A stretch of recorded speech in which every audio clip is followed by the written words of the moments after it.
എല്ലാ ദിവസവും അതിരാവിലെ ദൈവത്തിൻ്റെ തിരുവചനം ഭാഗ്യവചനധാരയായി നിങ്ങളിലേക്ക് ഒഴുകിയിറങ്ങുന്നു. ഭാഗ്യവചനധാര എന്ന ഈ ചാനൽ സബ്സ്ക്രൈബ് ചെയ്യാത്തവർ ഇന്ന് തന്നെ സബ്സ്ക്രൈബ് ചെയ്യുക.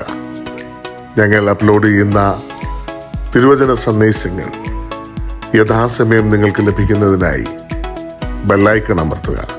ദൈവം നിങ്ങളെ അനുഗ്രഹിക്കട്ടെ. പിതാവിനും പുത്രനും പരിശുദ്ധ റൂഹായ്ക്കും സ്തുതി. ഭാഗ്യവചനധാര ശ്രോതാക്കൾക്ക് എൻ്റെ സ്നേഹവന്ദനം. വിശ്വസ്തരെ ദൈവം ബഹുമാനിക്കുന്നു.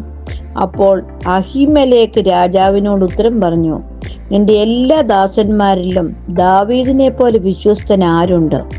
അവൻ രാജാവിനെ മരുമകനും അവിടുത്തെ ആലോചനയിൽ ചേരുന്നവനും രാജധാനിയിൽ മാന്യനുമാകുന്നുവല്ലോ. 1 ശമൂവേൽ 22:14. വിശ്വസ്തത അത് മിന്നുന്നതോ ഉച്ചത്തിലുള്ളതോ അല്ല, എന്നാൽ ദൈവത്തിന്റെ സൃഷ്ടികളിൽ അപൂർവമായി നിധികളിൽ ഒന്നാണ്. ലോകം വിജയത്തിനും കാഴ്ചയ്ക്കും കൈയടിക്കുന്നു.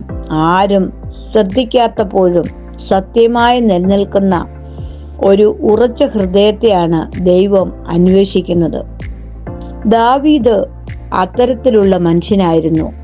രാജകിരീടം തന്റെ ശിരസിൽ വരുന്നതിന് മുൻപ് തന്നെ ചെറിയ കാര്യങ്ങളിൽ ആടുകളെ മേയ്ക്കുക, പിതാവിനെ അനുസരിക്കുക, ആരും കാണാനില്ലാത്തപ്പോഴും ദൈവത്തെ അനുസരിക്കുക തുടങ്ങിയിട്ടുള്ള കാര്യങ്ങളിൽ എങ്ങനെ വിശ്വസ്തനായിരിക്കാമെന്നത് അവൻ പഠിച്ചു.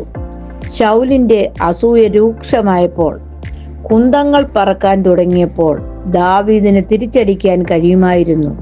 അവന് മതിയായ കാരണങ്ങളും ഉണ്ടായിരുന്നു. പക്ഷേ അവൻ അങ്ങനെ ചെയ്തില്ല. ആ ഗുഹയിൽ ശൗൽ നിസ്സഹായനായി തന്റെ തൊട്ടു മുന്നിൽ നിൽക്കുമ്പോൾ ദാവീദ് മന്ത്രിച്ചു, കർത്താവിന്റെ അഭിഷിക്തനെതിരെ ഞാൻ എൻ്റെ കൈ നീട്ടുകയില്ല. 1 ശമൂവേൽ 24:6. നിങ്ങൾക്ക് നഷ്ടം വരുമ്പോഴും ശരിയായത് തിരഞ്ഞെടുക്കുന്ന വിശ്വസ്തതയാണിത്. അവസരത്തേക്കാൾ അനുസരണം, പ്രതികാരത്തേക്കാൾ താഴ്മ. ഒരിക്കൽ പുരോഹിതനായ അഹീമേലെക്ക് ശൗലിന്റെ മുമ്പിൽ നിന്നുകൊണ്ട് ചോദിച്ചു, നിന്റെ ദാസന്മാരിൽ ദാവീദിനെ പോലെ വിശ്വസ്തൻ ആരുള്ളൂ? ശത്രുക്കൾക്ക് പോലും അത് അറിയാമായിരുന്നു. ദാവീദിന്റെ മഹത്വം അവന്റെ കഴിവിലോ ശക്തിയിലോ അല്ലായിരുന്നു, ദൈവത്തോടുള്ള അവന്റെ വിശ്വസ്തതയിലായിരുന്നു. നിഴലുകളിൽ പോലും പ്രകാശം വരുത്താൻ വിശ്വസ്തതയ്ക്ക് കഴിയും. ഇക്കാലത്ത് പ്രവർത്തനത്തെ ആത്മീയതയായി തെറ്റിദ്ധരിക്കുവാൻ എളുപ്പമാണ്. ഞാൻ സേവിക്കുന്നു, ഞാൻ നൽകുന്നു, ഞാൻ വായിക്കുന്നു എന്ന് നമ്മൾ കരുതുന്നു. ആ കാര്യങ്ങൾ പ്രധാനമാണ്. പക്ഷേ ദൈവം പതിവുകൾക്കപ്പുറം നേരിട്ട് ഉദ്ദേശത്തിലേക്ക് നോക്കുന്നു. അദ്ദേഹം ചോദിക്കുന്നു, ആരും നിങ്ങൾക്ക് വേണ്ടി കൈയടിക്കാത്തപ്പോൾ നിങ്ങൾ ഇപ്പോഴും എന്നെ സ്നേഹിക്കുന്നുണ്ടോ?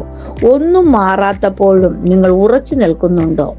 വർഷങ്ങളോളം ഒരു പള്ളിയിൽ കാവൽക്കാരനായി ജോലി ചെയ്തിരുന്ന ഒരു മനുഷ്യന്റെ കഥ ഓർക്കുന്നു. അദ്ദേഹം ഒരിക്കലും ഒരു വേദിയിൽ ഉണ്ടായിരുന്നില്ല, ഒരു പ്രസംഗവും പ്രസംഗിച്ചില്ല, പൊതുജനങ്ങളുടെ കരഘോഷം നേടിയില്ല. എന്നാൽ എല്ലാ ദിവസവും രാവിലെ ആരെങ്കിലും എത്തുന്നതിന് മുമ്പ് അദ്ദേഹം ഓരോ പീഠത്തിനും മുകളിൽ പ്രാർത്ഥിച്ചു. വിശുദ്ധ മന്ദിരം നിശബ്ദമായി വൃത്തിയാക്കി. ഒരു ദിവസം ഒരാൾ ചോദിച്ചു, എന്താണ് അയാളെ ഇത്ര വിശ്വസ്തനാക്കുന്നതെന്ന്. അവൻ പുഞ്ചിരിച്ചുകൊണ്ട് പറഞ്ഞു, കാരണം കർത്താവ് കാണുന്നു, അത്രമാത്രം. വിശ്വസ്തത എന്നാൽ ശ്രദ്ധിക്കപ്പെടുന്നതല്ല, മറിച്ച് ദൈവത്താൽ അറിയപ്പെടുന്നതാണ്. യേശു പറഞ്ഞു, അല്പത്തിൽ വിശ്വസ്തനായവൻ അധികത്തിലും വിശ്വസ്തനാണ്. ദാവീദ് വയലുകളിൽ സിംഹങ്ങളുടെയും കരടികളുടെയും നേരിട്ടപ്പോൾ അവനൊന്നും തെളിയിക്കാൻ ശ്രമിച്ചില്ല.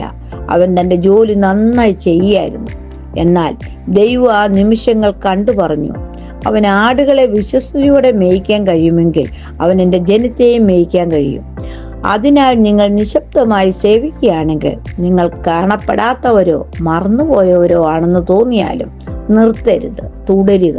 ശരിയായത് ചെയ്യുന്നത് തുടരുക. ദാവീദിനെ മേച്ചിൽപ്പുറത്തു നിന്ന് കൊട്ടാരത്തിലേക്ക് ഉയർത്തിയ അതേ ദൈവം ഇപ്പോഴും വിശ്വസ്തരായി തുടരുന്നവരെ ബഹുമാനിക്കുന്നു.